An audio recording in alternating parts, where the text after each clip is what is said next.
Nintendo almost went broke running fake gun arcades and bootleg Lego, then somehow became a $90 billion gaming empire.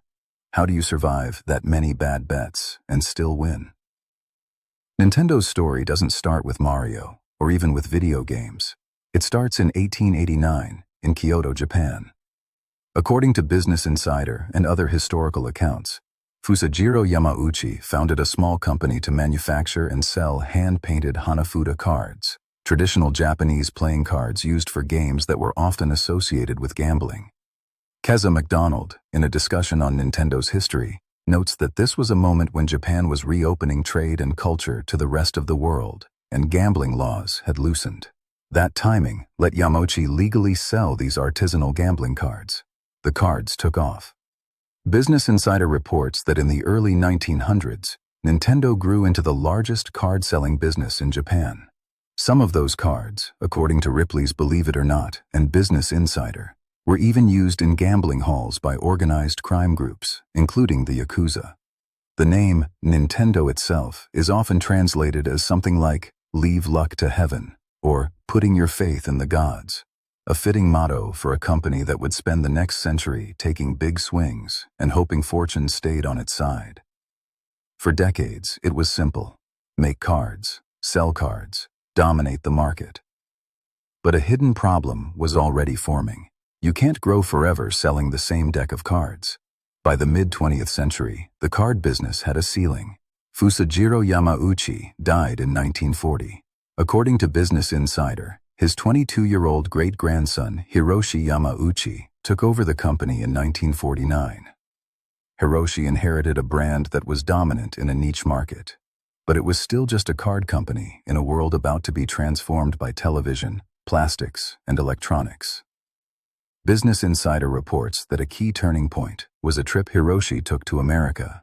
Seeing how limited the playing card business looked long-term, he started thinking about how to grow beyond paper and ink. He would end up leading Nintendo for about 50 years, overseeing its transition from traditional playing card maker to video game giant. But that transformation was not smooth or inevitable. It was messy, expensive, and full of dead ends. The first lesson from Hiroshi's era: when your core market caps out, you either reinvent or you slowly die.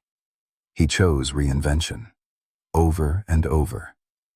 Once Hiroshi started pushing for growth, Nintendo tried almost everything. Business Insider notes that on the back of its early success as Japan's top card seller, Nintendo used that momentum to jump into completely different industries: taxi services, ramen noodles, short-term love hotels, and eventually, toys and video games. J.V. Anchetta, writing about Nintendo's history of failure before Mario, echoes this. After decades as a card business, Nintendo tried to reinvent itself with taxis, instant rice, and even a small vacuum cleaner before really moving into toys. Ripley's Believe It or Not adds more strange experiments. The company produced instant rice and ran a taxi company. These weren't just side gigs. They were attempts to find the next big pillar of the business. Most of them flopped. According to Business Insider, out of all those random side hustles, taxis, ramen, love hotels, only one category truly panned out long-term: video games. From the outside, this era looks chaotic. From the inside, it was Nintendo doing what most stable companies refuse to do: constantly risking its comfortable identity to search for a better one. But reinvention isn't free. The bill comes due when experiments fail. Nintendo's early steps into electronic entertainment were just as rocky. Ripley's recounts that when Nintendo entered the video game scene in the 1970s, things didn't go so smoothly. Their early arcade games were described as clunky and forgettable. One of their big bets was the light gun parlor, arcades built around light gun shooting systems. According to Ripley's, on opening night, the systems repeatedly failed. Nintendo reportedly came close to bankrupting itself on that one idea. The only thing that saved face? A quick-thinking employee faked gameplay, so customers thought the system was working. Imagine that.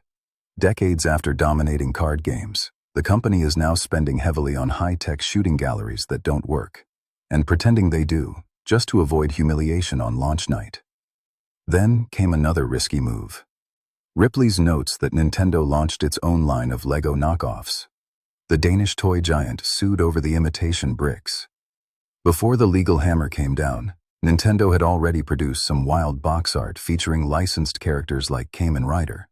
So in this phase, Nintendo is bleeding money on malfunctioning light gun arcades, according to Ripley's.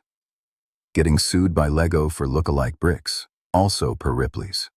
Still not known for a single hit video game franchise. From the outside, it could easily look like a company thrashing around, trying anything to survive.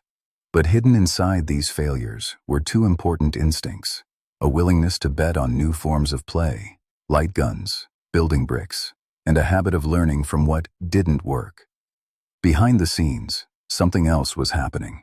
As Nintendo stumbled through taxis, instant rice, and malfunctioning arcades, it was also getting better at one thing: designing play. Keeza McDonald points out that Nintendo has always fundamentally been a company about play. Just a different type of play at first, with cards instead of consoles. Over time, those experiments moved the company from analog fun, cards, toys, bricks, toward electronic fun, arcade machines, then home consoles, then handhelds. The exact console timeline and individual products go beyond the sources we're using here, but Business Insider makes the big picture clear.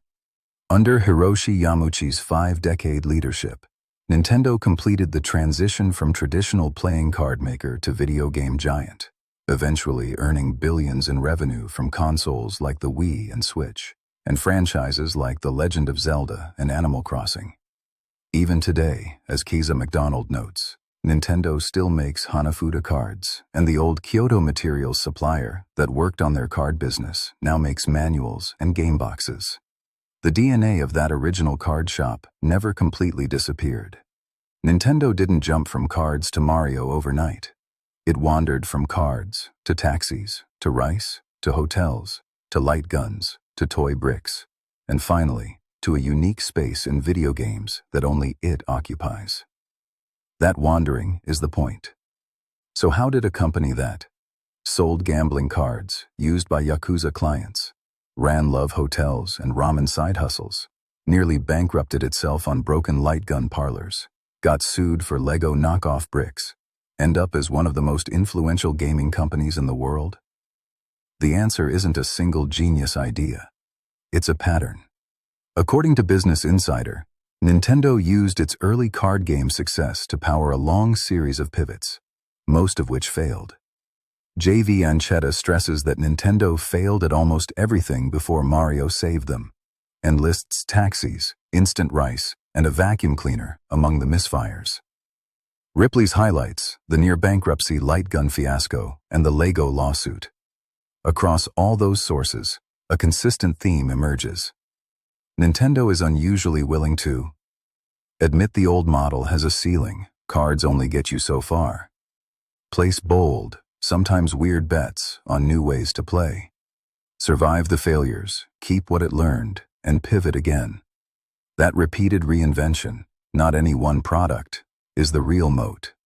Even today, Keeza McDonald observes that Nintendo still sits in a unique place in games, a company whose products parents associate with creativity and wholesome fun, while kids obsess over Mario Maker and Pokemon. That brand position is the result of a century of focusing on play, not just on hardware. Nintendo didn't survive, despite its near misses. It survived because it kept using them to move closer to what it was really good at. Here's what all this means for your money and your career. Nintendo started as a small, niche business and hit its ceiling. Instead of clinging to a shrinking comfort zone, it used that base to experiment. Most of those experiments, taxis, instant foods, love hotels, bootleg bricks, failing arcades, didn't stick. According to Business Insider and Ripley's, only video games really became a lasting growth engine. But without those strange, sometimes embarrassing missteps, Nintendo wouldn't have found the thing it could dominate for decades. For you, the lesson is simple. Your first successful thing is probably not your final form. You might start in one job, one side hustle, one industry. And it works, up to a point. The Nintendo playbook is: use your current success as fuel, not a cage. Run small, reversible experiments into new skills, roles, or products, the way Nintendo tried new forms of play. Expect most of them to fail, like Nintendo's taxis and light gun parlors did. Watch for the rare bets that actually fit your strengths, like video games did for Nintendo, then double down. Financially, that means don't bet your entire future on a single income stream or business model. Set aside some experiment capital, time or money, for learning and testing new paths. Be willing to retire ideas, careers, or products that have clearly hit their limit, even if they got you this far. Nintendo's real superpower isn't Mario. It's the ability to look at a winning deck of cards and still ask, what's next? Nintendo survived 130-plus years, from gambling cards and failed side hustles to near-bankrupt arcades and lawsuits, by constantly reinventing itself and using each failure to move closer to what it did best, designing new ways to play. Your finances and career become far more resilient when you treat early success as a launchpad, deliberately run many small, risky experiments, and double down only on the few that truly fit your strengths.